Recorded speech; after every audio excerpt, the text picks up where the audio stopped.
ایک دن آ کر مجھ سے کہنے لگا، بابا آج ایک مسجد کی دیوار پر ایک جملہ لکھا ہوا دیکھا۔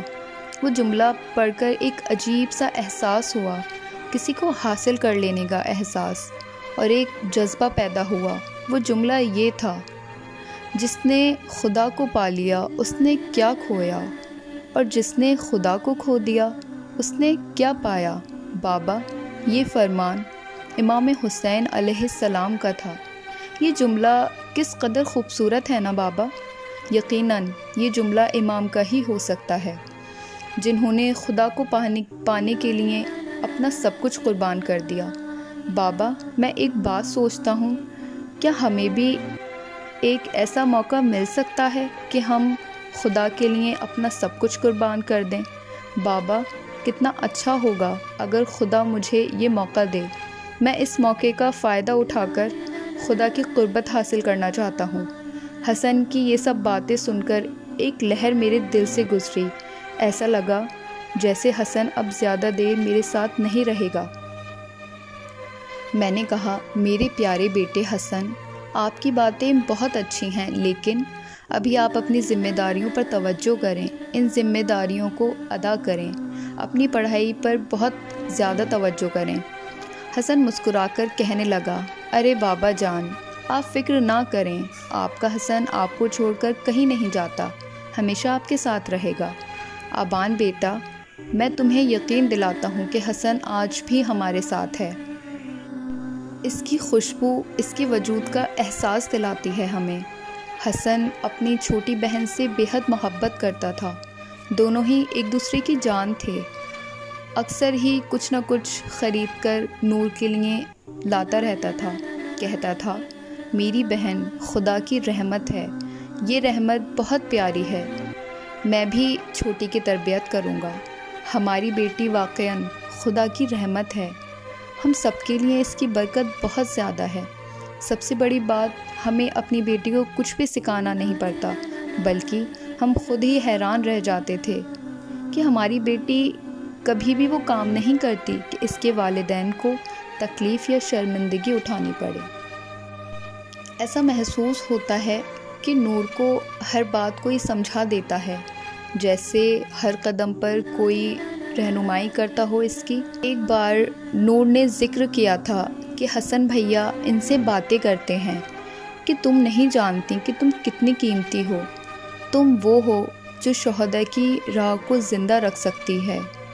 شہداء تو اپنا کام کر کے چلے جاتے ہیں، نور تم جانتی ہو میں نے جن بی بی کے لیے اپنی جان دی ہے، ان بی بی نے راہ شہداء کو ایسے زندہ رکھا ہے کہ آج تک کربلا کے شہیدوں کو کوئی نہیں بھلا سکتا۔ تو بس تمہیں بھی حضرت زینب سلام اللہ علیہا کی پیروی کرنی ہے، اور تم خود ایک شہید کی بہن ہو، تم زیادہ ذمہ دار ہو۔ شہزادی زینب سلام اللہ علیہا کی پیروی میں کوتاہی نہ کرنا۔ اور پھر حسن نے نور کو یہ کام دیا اور کہا، ابھی تمہارے لیے ضروری ہے کہ یہ کام سب سے پہلے کرو تاکہ تم اپنی راہ کو تعین کر لو۔ اور وہ کام یہ تھا کہ حضرت زینب سلام اللہ علیہا پر بہت سی کتابیں لکھی گئی ہیں، تم ان کتابوں کو پڑھو، تمہیں بی بی کی شخصیت کے بارے میں جاننا ہے۔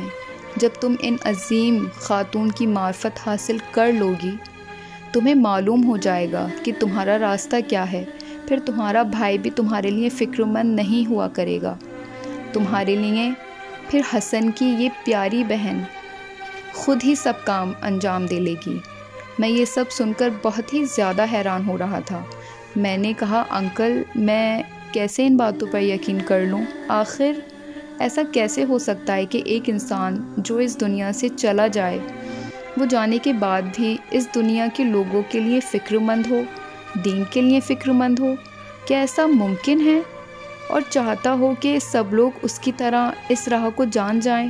انکل نے کہا، بیٹا یہی تو شہداء کی خصوصیت ہے کہ ان کے جانے کے بعد بھی بس انہیں فکر اس بات کی ہوتی ہے کہ نام خدا زندہ رہے، جس کی خاطر انہوں نے جان دی ہے، جو پیغام دنیا تک پہنچتا رہے۔